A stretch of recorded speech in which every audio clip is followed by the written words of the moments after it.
kysyä Nitalta vähän siitä, että mitä hänellä olisi sanottavaa tämän vuoden Oulu Pridein teemasta, mikä on Pride kuuluu kaikille?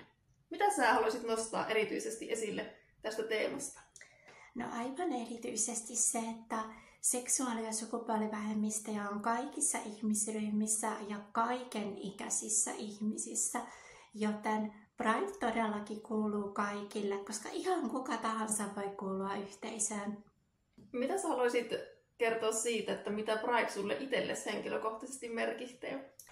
Pride merkitsi mulle nuorempana pakopaikkaa vihamielisen ja ymmärtämättömänkin maailman keskellä, mutta nykyään musta tuntuu, että nykyään se on enemmän sitä, että mä haluan tukea muita ihmisiä.